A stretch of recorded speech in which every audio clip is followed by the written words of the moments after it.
Hello everyone, welcome to another episode of Resonance of Fate. We have now just finished chapter 2, all our side quests are done, and we are saving our progress and moving on to chapter 3. This is a super exciting chapter. We have like a really cool boss fight coming up, we get to get some levels in the arena, and most importantly we unlock new clothes.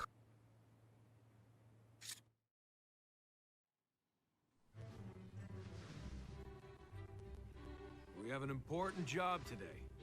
Cardinal Goriliano, was it? And don't forget it.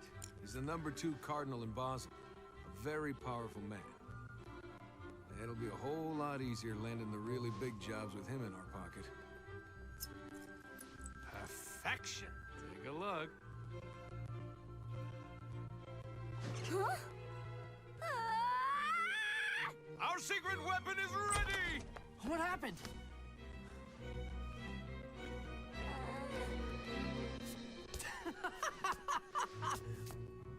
What did you do to me?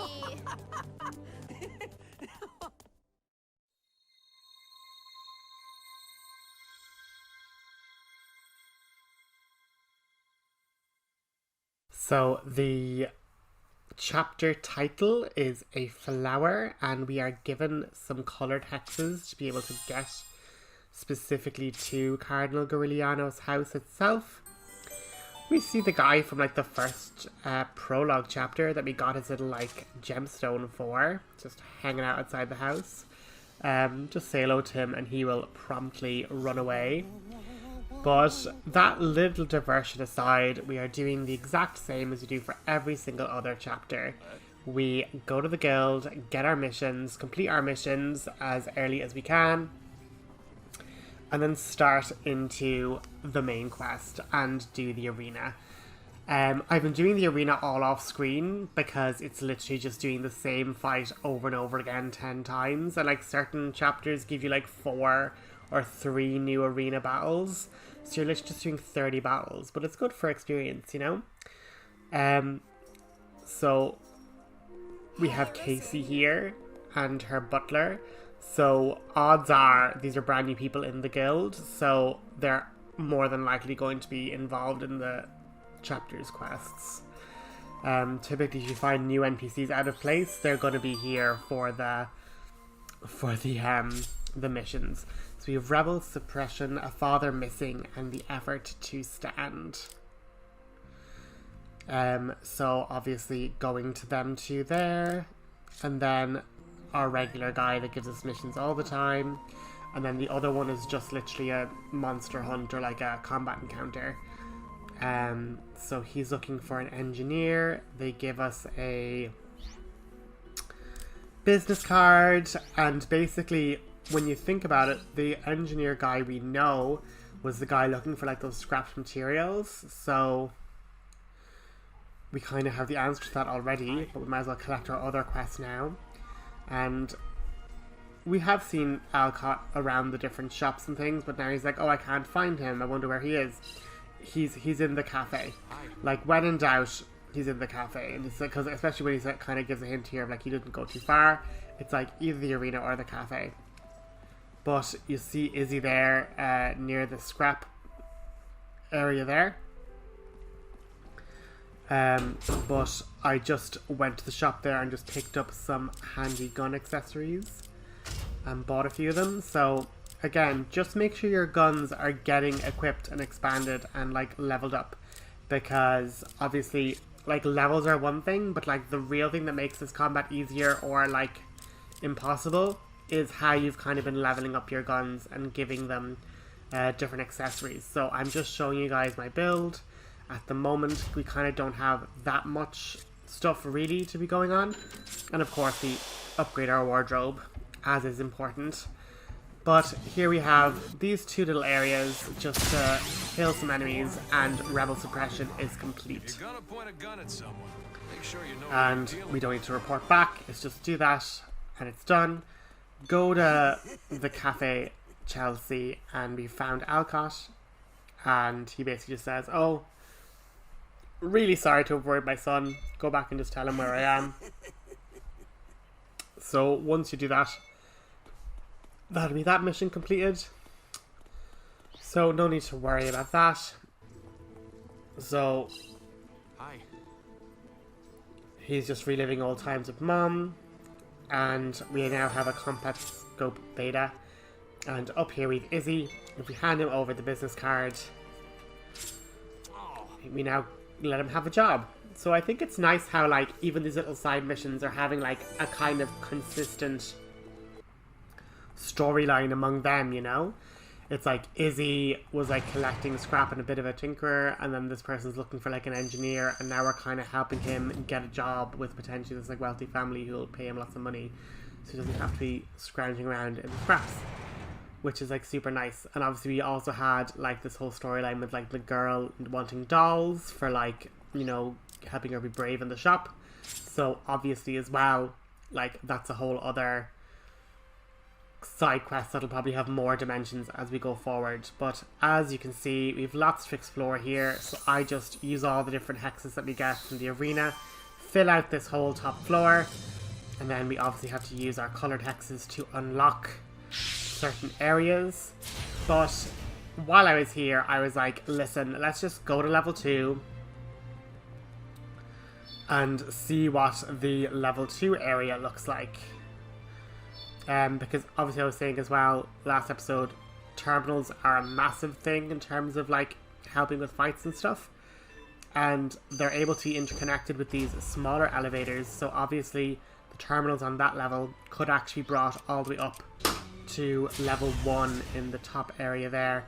But I just also used the stuff just to get, and, like, listen, you get so many, like, grenades, so many different collectibles. Like, it really is worth just filling out the map just to get the little treasure rewards.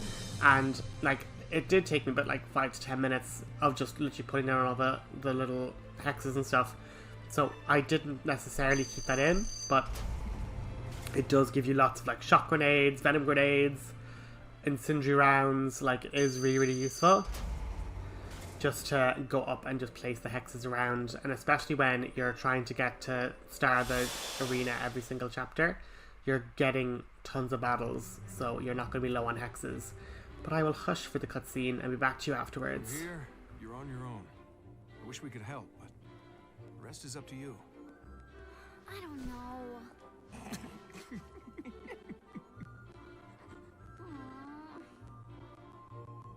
This is your chance to explore a whole nother side of yourself.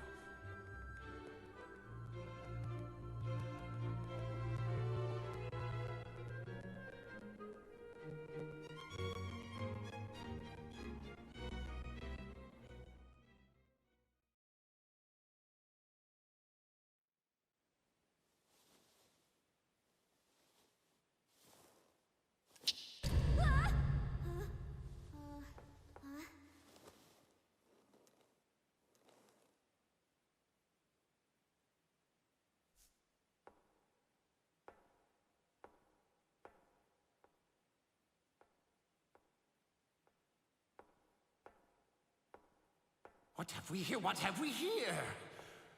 What have we here? What have we here? What have we here? What have we here? Yes! What have we here? What have we here? Oh, before my very eyes, a seeker of beauty with a certain je ne sais quoi. Yes, there. See it? A feral quality, yet not without grace. Her face a veritable canvas, her meager body struggling to prop it up. Ah, I see. I found the rose! I let myself get carried away. I didn't mean to upset you, my dear. The artiste who created you, where is he? I should like to have a word with him.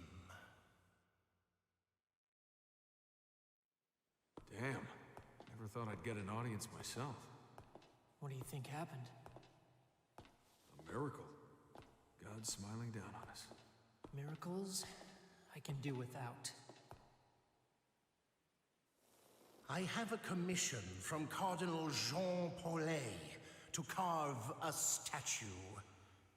What I've seen here today has inspired me in ways I didn't think possible. I would ask for your assistance in this artistic endeavor. You're making a formal offer? I am. There is a forest of idols on part of my domain. You'll find a female mannequin there. I want you to go there and bring it back to my studio. If it's in your domain, why not bring it here yourself? A possibility. But you see, this time of year, the forest is filled with beautiful wood sprites.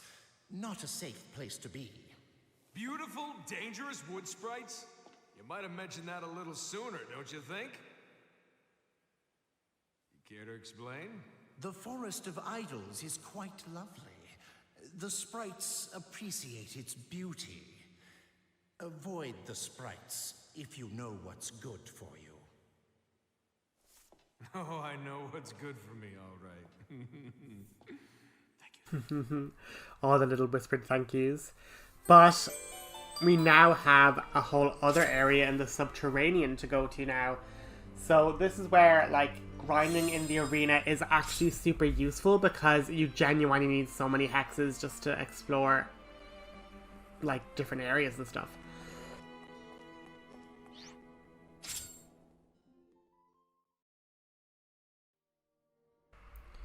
But, as I say, if I also didn't spend a ton of my hexes getting the upper levels all explored, I would obviously have more hexes to explore the lower areas. But, like, I haven't done the arena grind yet in this chapter, and I'm going to have to do one next chapter. So, like, it's literally not as if it's going to be completely impossible either.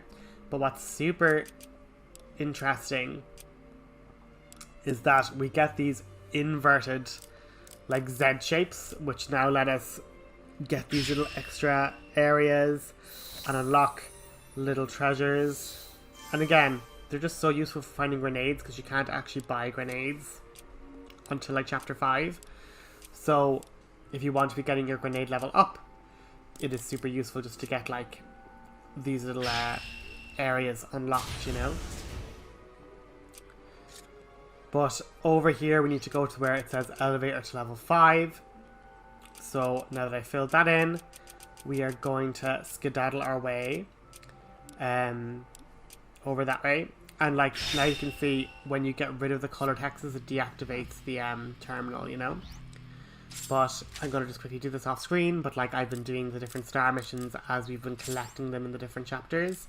So again, do that battle 10 times in a row, get from rank 1 to rank star, and it just means you don't have to spend an entire episode doing hundreds of battles in a row. But as you can see, here we have massive, massive, massive area here to fill in. So yeah, more than likely I probably shouldn't have done a lot of the stuff upstairs, but hey, it's fine. Like, once we can make a path to where we need to go, that's the main thing.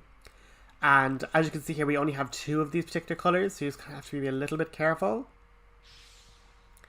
But we are lucky in that there's kind of a mandatory fight with that little cone, and basically what we are going to want to do is go to those little areas with the red hexes. But that, again, you saw there, that cone battle gave us another yellow hex. But if you go and fight those little red glowing hexes, you get special rewards. Like that one there was a bezel shard, and another one here was perfect aid there. So when you see those kind of special flashing red hexes, go and fight them. They typically give, like, special rewards, like bezel shards, like rare items and things. So they're definitely well worth it. So now we've gotten to the mannequin dungeon, and we basically have to just go area to area, and again, machine gunner, you know, to do scratch damage. Use the explosions an awful lot because they are weak to fire, so that is quite useful, but That's what you get for accepting work for the wrong reasons. what's a bit tricky is that the explosions can destroy treasure chests, so just be careful. Yeah, I could do without the friendly fire. I've got the hang of it now. Yeah, the Oh, they're jerks always still so have mean a to lot. Leanne. She does her best. This is just the beginning. But yeah, just go through the 4 different areas there, take out the enemies, but once you finish up in this blue area, the next area is going to be a boss fight. So just be aware and be ready. But right now we are going to show the absolute powerhouses that is this gang with tri-attacks, and obviously having high levels in machine guns to do tons of scratch damage. This could be interesting. So, again, just equip Zephyr with a Molotov Cocktail Plus because they're made of wood. So they're actually vulnerable to fire. But we are going to definitely get tons of levels if we just apply loads of scratch. Because, you know, that's the one nice thing about boss fights. They have so much hit points that they're nearly guaranteeing you know, a level up for a pistol or machine gun user, because they have so many different parts and so many different things to damage. But here is our basic parameters. Make a big triangle with like no major impediments, and you're able to then do a tri-attack. So we have 2 resonance, and that means they will go to 2 points in the triangle, basically.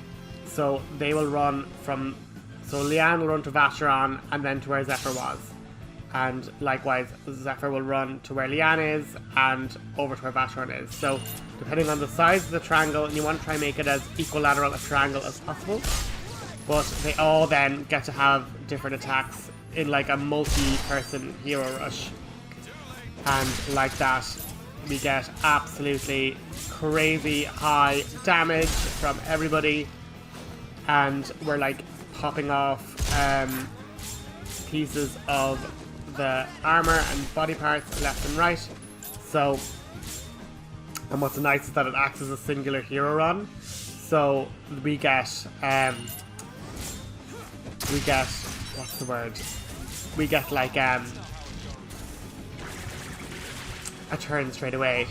But then I didn't learn my lesson with the Tarman. I didn't remember that you know, they have heights, and I bumped into him. But here, when he has no other body parts to hit, we can now just do full damage with Molotov cocktails, and like that get levels for Zephyr left and right here with grenades, and nearly getting an extra level and another bezel shard. We have beaten the boss, and now it's time for just a few more cutscenes, but that's going to be the chapter finished. We go and collect this mannequin for Cardinal Goreliano, and then it's the end of the chapter because we've done all our side missions. Here we are. This must be the mannequin the Cardinal was talking about. It's kind of beat up. Maybe that makes it more artistic. Hey! Hey, you guys! Think we'll get in trouble if we pick some flowers? All I heard was avoid the sprites if you know what's good for you. He's right. Cardinal didn't say anything about picking flowers. Awesome! None of the flowers here are anything to write home about anyway. That looks like baby's breath. You're right. It's just a backdrop. Backdrop for what? Well, take a look. See how it brings out the color and the main attraction?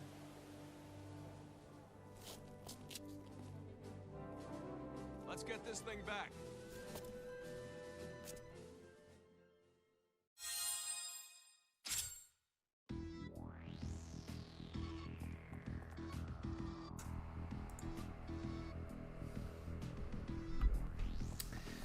So we need to just use an escape hex, and I was forgetting that like Leanne doesn't have the first aid kit. But just go to Vacheron, equip an escape hex, get out of here. But what is tricky, and it kind of you know, I didn't reread the mission memo, but the mannequin needs to be brought to somewhere else in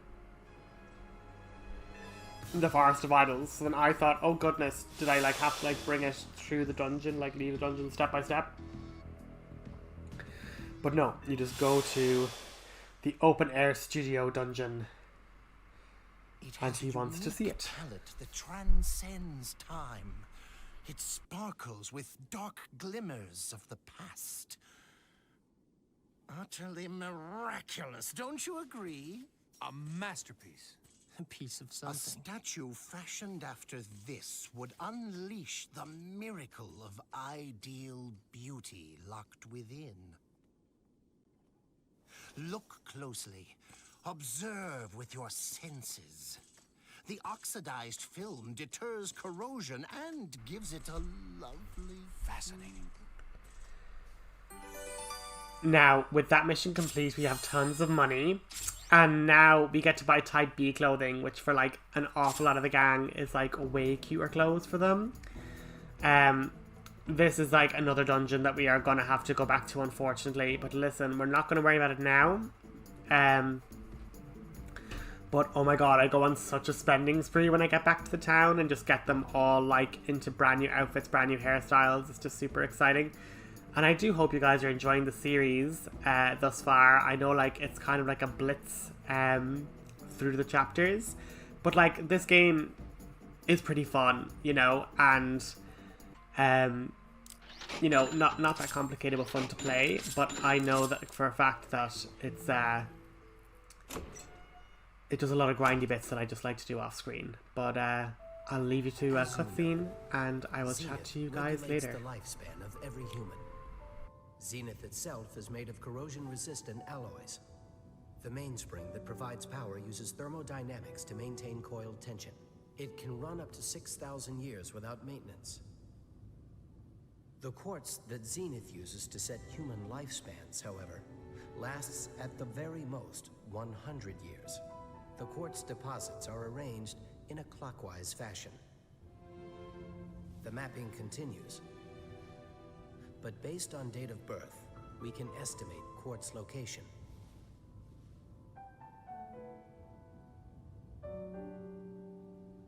Maybe their deaths are just something I have to accept.